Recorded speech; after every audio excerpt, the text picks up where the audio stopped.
Hürmetli vatandaş vatan bu içe muhakimini sözleyle hem de aparatımı doğru koyuldum bilmediğim asıl vakti tanışıyan bizim geçirirler. Ben Kuyaban'ın 6 siyasi doğrusu köpketim toktaldım yani haberdar bulanmağa vatandaşlara bugünkü de topşurman. Kuyaban'ın 6 büyük siyaseti 80. yıllarda oturup koygan, 1980. yılda oturup koygan. Tibet meselesine ait 6 maddelik siyaset. Uyguristan, Şinjan meselesine ait 6 maddelik siyaset. Herkes isimizden çıkarmasımızdan bu siyaset bundandır. Birinci, toluk manada özü başkuruş. İkinci, öz meylige koyu bitiş. Üçüncü, Şinjan'ın alaylığa maslaşkan halda alaylı canlı siyaset olunup Şinjan'ın iktisadını terakki kıldırış. Dördüncü, köplep iktisadi yardım bilip yezigiligi, çarvıçılıkla terakki kıldırıp Şinjan halkının ihtiyacı işletiş. Beşinci, Şinjan'ın medeniyet, marif, ilim, fen işlerini əsligi keltiriş. Altıncı, Şinjan'a kirgen hanzu kadırlarını müddetki bölüp, türkümlep, işkiri Xitayga kaytırış. Popülistik güvenlik siyelem altında kitap derim. Endi biz delil kılıp bakaylık birinci, toluk manada özünü başkuruş. Hazır chet ellerde e'tivatga özünü başkuruş, öz taqdirini belgileştirgen neyege kilip koşulduğun fikir ver. Şu doğru, şundaklı sözlengen söz. Değil mi deydi? Toluk manada özünü başkuruş. İkinci, öz meyliğe koyu bitiş. Mesela bunun içinde Uyghur Şinjan'a diplomatiya hukuka vermezlik, devlet müdafiye hukuka vermezlik. Bunun manası şu, toluk özünü koyu bitiş. Muş işki hukuktan başka hukuktan beri bitiş. Özün toluk aldı Uyghur'una yak Şinjan'ı öz meyliğe koyu bitiş. Üçüncü, Şinjan'ın alaylığı maslaşkan alaylı canlı siyaset kolunup Şinjan'ın iktisaden terakki kıldırış. Şinjan yezigilik memleketi ma. Şinjan Uygurlu yezigilik milleti. Yani yezigiliklerle şoğulundu. Bu bir alaydılık. Şu vakti Kuyaban'a sözüyle Şinjan'ın alaydılığı. Muşunun maslaş kanalda Şinjan'ın iktisadını terakki kıldırış.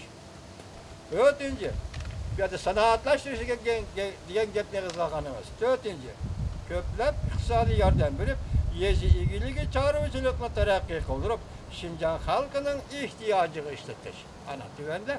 Dördüncüsü Eğizgat'ı çağrıcılıkını, dihancılıkını terakki kıldırıp Şinjan halkının ihtiyacı işletiş.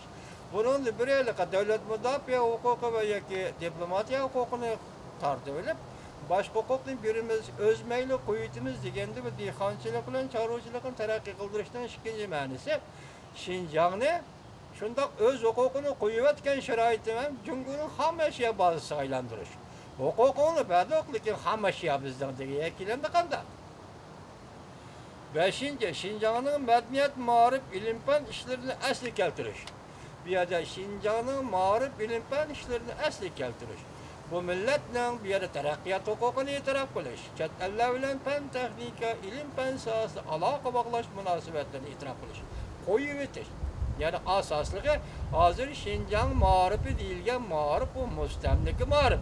Çünkü müstemlikçilerinin marifi bakındı bulup bakınlıp bakan marif. Bu nesli koyuteş. Diyen mendikilemde kadar Kuyaban'ın sözü.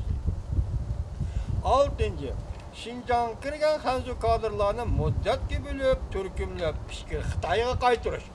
Manama otandık yapken vatandaş Şinjan'a kirgen hanzu kadırlarını müddet gibi türkümlüp pişkir Xitayga kaytırış. Bu altıncısı. Bu tazı muvaffak buna.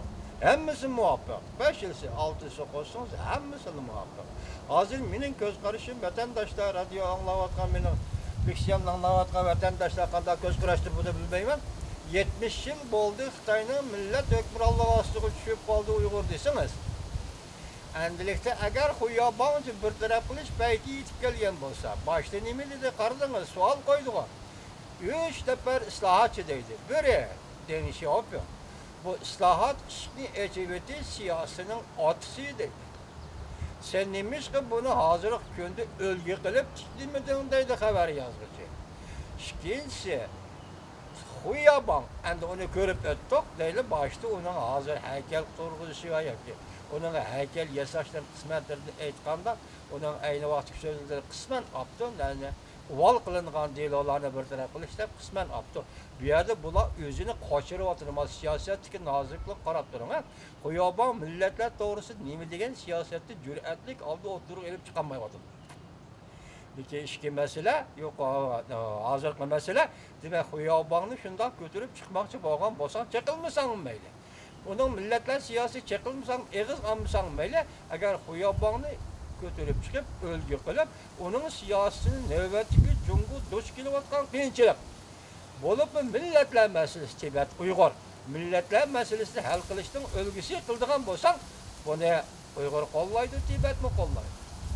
Tibetlerinin ahir xulas qanda qıldığını bilmeymen. Men vatandaşlar hazırdım, sizlerinin göz karşınlar qanda. Uygur'un qollaydığını 70 yıl ötüp bugün fakat bir cümle gap qıldı Uygur. Bir cümle söz sözleydi Uygur. Xuyabang'ın altı büyük siyaseti Uyguristan müstakillığının ötkünçü devrige muvaffaq keldi. Bu fakat ötkünçü devirlik siyaset. Deyişli gerek. Bu yerda Uygur qoşulduğan söz ötkünçü devir. Bu bir adli cümle. Ötkünçü devirde koşulduğun bolsan merhamet, Xuyabang'ın altı büyük siyaseti. Hiç qanday hatalık yok. Bu elbette hazır nemi deymiz? Şundak özgürüş buladigan bolsa, oldu bilen atalmış merkezi komitetten Şinjan'da kurulgan şirketleri, ya iqtisatni kontrol qilish uchun kurulgan şirketlerinin hukukini bekar qilish ve bu şirketlerni Şinjan'da kuruladigan yeni hükümetke topshirib berish. Şundaqda Şinjan'ın ham eşyalarını to'shib ketish ve bu yoq kirayotgan ko'chmanlarni bir taraf qilish, masalasi to'shib ketishni to'xtatish, bu yoqqa ko'chmanlarni qanday bir taraf qilish masalasi kelganda, shularni bir taraf qilish uchun agar sizga bir jarayon kerak bo'lgan bo'lsa, u vaqtida faqat Xuyabang'ning alt turli siyosetini o'tkinchi davr qilib ishlatsangiz, har kim qabul qiladi. Xitoy mı qabul qilishi mumkin, Uyg'urlar mı qabul qiladi? Çünkü Uygur bir o'tkinchi davr degan so'zni qo'shildi. Bu o'tkinchi davr 5 yilmi, 3 yilmi buni ikki taraf tuzilgan qonun belgilaydi deb qarasangiz bu hurmatli vatandoshlar. Xuyabang'ning altı büyük siyosati. Endi bugun yana boshqa savolimiz kelaydi. Nemishqa islohotchi Deng Xiaopingni o'lgu qilib chiqdi? Nemishqa uning haykal chiqdi? Nemishqa islohotchi Zhao Ziyangni o'lgu qilib chiqdi? Nemishqa Zhao Ziyangga haykal chiqdi? Nemishqa o'tirdi bu 3 nafar Jungu rahbari, islohotchi rahbarlarining ichidan Xuyabang'ni tanlab oldi. Bunun milliy siyosati var, deb javob bersak to'g'ri bo'ladimi, hurmatli vatandosh? Millet siyaseti var, milli siyaseti emas, milletler siyaseti var. Yani Tibet'e cevap qaytırgan, Şinjan'a cevap qaytırgan 6 maddelik siyaseti var. Şunun için bugün Xuyabang'ni o'lik qilib chiqdik. Demakchi, hozir Amerika Qo'shma Shtatlari boshchiligidagi G'arb dunyosining besimi Junguning yaqsidan oldi desak, endi bu kayniga dajib o'tirib, Tibet masalasini qanday bir taraf qilish ve Şinjan meselesini qanday bir taraf qilish uchun hozir başta nima dedik? Go'moshni tayyorlaydigan bo'lding, imtiyoz tiklaydigan bo'lding, suni laytib buloq chiqadigan suvda tunjiqib qolgan Xuyabang'ni ko'tarib chiqadigan bo'lding. Demak, u kishimi aniq aytolmayotdi. Xuyabang degan ismni xudidan bangdab pishintiryotdi. Haqorat qilyotdi. Sabab bu yerda Xuyabang Şinjan'a 6 maddelik siyaset, Tibet'e 6 maddelik siyaset. Uyguristan meselesinde 6 maddelik siyaset ülkel kılaylı degan 1980 yıl. 40 yıl oldu. Hürmetli vatandaş. Demek şu vakti Amerika Qo'shma Shtatlar Jungu'yla diplomatik münasebet o'rnatgan yıllar. Ben bugünkü ahirgi hisobni shuni ko'rib chiqamanki, Xitoylarning ichidan ahirgi fikrim shuki, Xitoylarning ichidan bundaq mo'tazil odamning, bundaq oqilona odamlar o'tirg'i chiqishini inson tasavvur qilolmaydi. Tarixda Xitoy degan millatning ichidan oqilona odam, bundaq mo'tazil odam Uyg'urga chiqqan emas. Uyg'urga emas, butun davlatiga, Xitoy davlatiga bundaq odamlar chiqqan emas. Mesela Jiang Zemin devlet tashqi Mong'oliyaga mustaqillik berib o'tdi deyishingiz mumkin. Bu Techoq davlatning besim ostida bo'lgan. Ken Reis Xi Jinping yetip kilovatı değil, hazır Amerika'nın karşılaşıvatıdır değil, savdo meselesinde. Bırak halkara besimge berdaşlık verilmegende Reis Xi Jinping yukarıda yol koysa, mesela Huyaban'ı ölgü kılıp, Huyaban'ın altı büyük siyasi Tibet'e hem Şinjan'a tatbik kıldıgan bolsa, vakti nemi deyimiz hürmetli vatandaş? Demek Xi Jinping hem Jiang Zemin'in ornida qo'sh tirnoq ichidagi oqilani odamga aylanishga majbur bo'ldi deydi. Hozirgi vaziyat bizning kuzishimiz Huyaban to'g'riliq so'zlaymizdir. Huyaban'ı ölü kılıp götürüp eşkişten birden bir maksatmış, başka maksat yok. Neymiş ki diyen cevap onu et çıkmaysa deyip sual koydu, haber yazdı ki. Neymiş ki cazı yani et çıkmaysa ölü kılıp dedi, haber yazdı ki. Neymiş Huyaban'ı et çıktı demek zaman kıstap geldi. Vakit kıstap geldi. Cüngödeki her xil ziddiyetler kıstap geldi. Halkara besim kıstap geldi. Sen bunun bir nimi deyişin gerek. Milletler doğrusunu bir nimi deyişin gerek. Bunun değişki yeniden hiç kadar tayyarlığın olması mı? Peki konu tayyarlık mı? Yok arkadaş. Ondan da tayyarlık. O yabanın altı büyük siyasi. Uygurlar kubul kılalaydıgan. Lekin şart ötkinci devirli çıkartta kubul kılalaydıgan büyük siyasette. Yine tahlil kılımız o yabanın meselesi de daha götürüp çıkışta hürmetli vatandaş. Ende yani biz hazır bir vaziyete karab bakaylı. Hazır bu dünyanın vaziyeti de 11. ay için nim oldu. 11. ayın 30. günü 2 gün kaldı. 3 gün kaldı. Bir ay içinde bu vakaları sanat çıkaydı. 11. ayının 1. günü Amerika Koşmuş Ştatlarının prezidenti olarak Cumhuriyet Halk Cumhuriyeti'nin reisi Xi Jinping bir gün arkalık alakalaştı. 11. ayının 6. günü Birleşken Devletler Teşkilatı 3. kıtam Cumhur'un kişilik hukuk hatırısına, yani kişilik hukukta defsendi kılış hatırısı karab çıktı.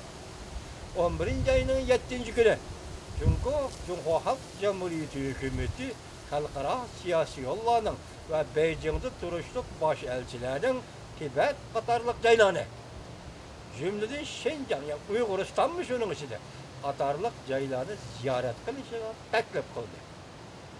11. ayının 7. günü. Endikilimiz gibi 11. ayının 10. günü Amerika Koşmuş Ştatlarının payitahtı Washington'da işki koşulgan devlet müdafiye ministerleri ve diplomat ministerler bu yetki